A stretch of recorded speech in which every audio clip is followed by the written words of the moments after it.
Assalamu alaikum wa rahmatullahi wa barakatuh. Back again. Today, there'll be no verse, there'll be no story, and there'll be no lesson.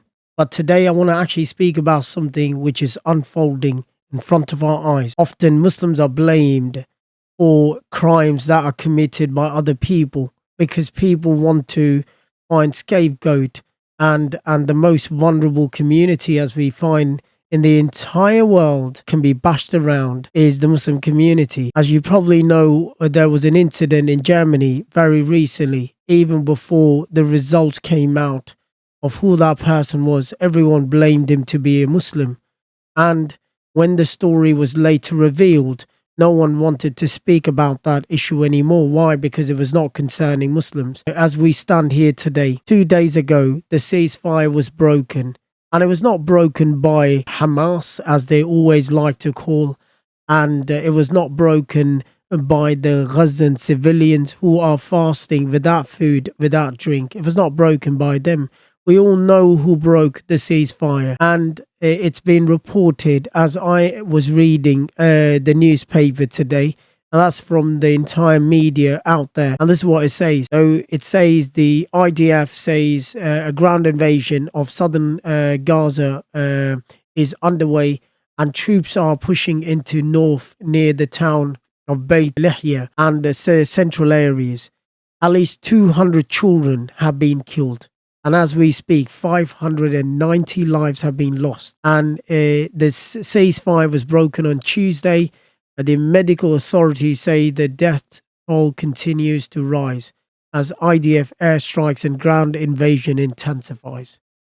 It is said by the Gaza ministry that at least 49,617 Palestinians have been confirmed dead and 112,000, which is about 113,000 wounded in this war. And the Gaza government media office updated its death toll to 61,700, saying thousands of Palestinians are also missing under the rubble. And this all started, as you know, that people like to call it on the 7th of October. But people actually forgot what really happened and how it really got there. And no one speaks about that. But people like to conveniently say when it started. So today, I want to actually speak about something and want to take people's attention to something else. And this is something that we all suffer in the time that we live in. And that's none other than something which is called the bystander syndrome.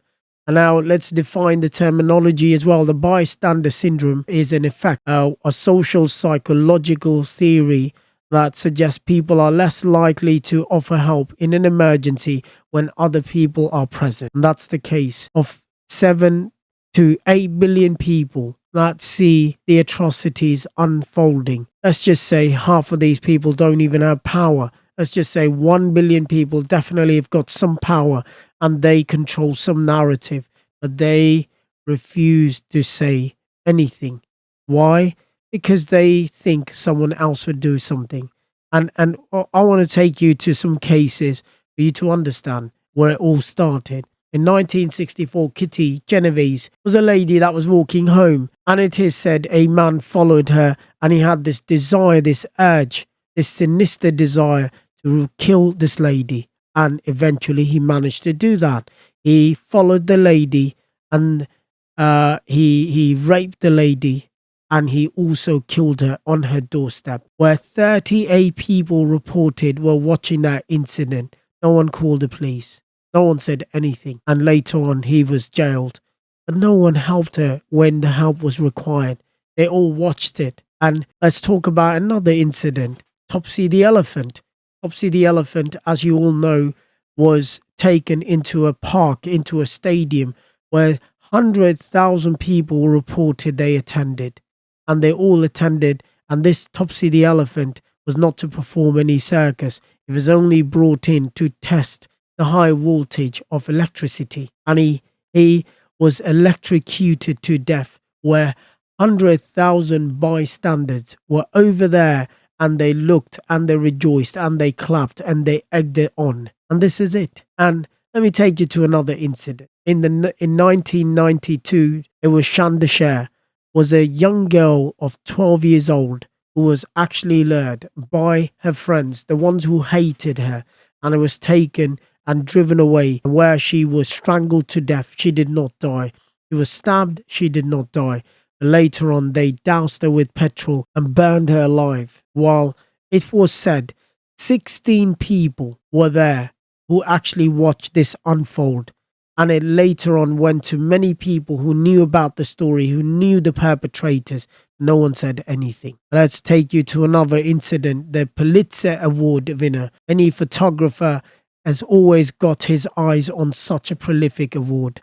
That was won by Kevin Carter. Kevin Carter took that iconic photo of that Sudanese girl, which seems to be eating something from the floor, while a vulture waits to go and to nab her because he's waiting for her to die. That girl was not eating anything. She was so frail that she was not able to even lift herself, and she was crawling. And so what happened? Kevin Carter took 20 minutes to take that iconic photo when the vulture had spread his wings out. And that's when he took that photo. Kevin Carter did say, "I repelled that vulture," but he did not help that girl. And later on, Kevin Carter, after receiving that award, committed suicide. Brothers and sisters, we live in the time that we live in, that we see atrocities unfolding. Let's talk about where we live. In a school, in a local school, where my community is, a video is floating around where a young boy who looks from at the age of 11 or 12 is walking away from a perpetrator, another perpetrator, not the Anglo-Saxon perpetrators, which are generally in Islamophobia. This is another minority child from a minority group, probably been a victim of racism himself. But this boy is attacking, is punching this boy on, and he walks besides him and calls him the words terrorist and whatnot. And this boy is just walking away, does not want to fight, just is looking for a refuge where parents are picking their children up in the parking lot, where everyone's making this video and no one's there to help this child. Other child, the one in the turban, is reportedly throwing punches. Is actually throwing punches in the video, but there's no one to help this other child. And that's where the video ends. Everyone over there, the teachers, the other children, all had the responsibility to stop that perpetrator, but no one did. And that's on our land that we live in. So brothers and sisters and everyone that's listening, and this is not just a Muslim plight, this is applied to the entire community. We need to stand up for justice, social justice. And I want to actually leave you with a beautiful poetry. And this is a prolific poet from Africa who actually describes a bystander effect, which basically the poetry is known as it's not my business. But before I go there, I want to speak about our great Prime Minister, Mr. Albanese, who always never misses a PR opportunity. And he was out there at one of the most iconic masjid that's been built in Edmundston Park. He was out there with his PR team to show the love that he has for us. And everyone was there. The photos were out. And he showed that love, and he said he stands with the Muslim community. He stands against Islamophobia, and never came out in the media how he just generally rushes and jumps up and down in the media to talk about how he condemns anti-Semitism. We all condemn anti-Semitism. We all condemn all kinds of racism. But then why are people so relaxed when it comes to Islamophobia? Why do they take all the time in the world to come out to condemn such events? I am gutted. But you know what? I want to leave you with this poetry. And that's for everyone that's listening. That's an amazing poetry. It's called Not My Business. And this is how the poetry goes. They picked Akani up one morning, beat him softly like clay, and stuffed him down the belly of a waiting jeep. What business of mine is it, so long they don't take my yum from my savouring mouth? They came one night, booted the whole house awake, and dragged the laddie out, then off to a lengthy absence. What business of mine is it, so long they don't take the yam from my savoring mouth. Chinwei went to work one day only to find her job was gone. No warning, no probe, just one neat sack for a stainless record. What business of mine is it, so long they don't take the yum from my savoring mouth? And then one evening, as I sat to eat my yum, a knock on the door froze my hungry hand. The jeep was waiting on my bewildered lawn, waiting, and its usual silence. Brothers and sisters, and everyone that's listening, don't be a bystander. If you can do something, do it. Do it for the sake of the community. Do it for the sake of the wider community. Do it for the sake of people. Do it for the sake of your nation. And do it for the sake of oppressed, the people who are being oppressed around the world, and the ones that are being oppressed in front of our eyes, as we try to blink and think to ourselves that that oppression will go away. But when we open our eyes again, it's still there. And those are the people of Gaza, the ones who are losing their lives. Let's not talk about anyone there. Let's not talk about the grown-ups. Let's just speak about the children. The 1/3 of those 60,000+ people that have died, 1/3 of them have been children. And we sit over here and then we celebrate the death of these children. Let's do what's in our, let's do what's in our power. Let's make supplication to God.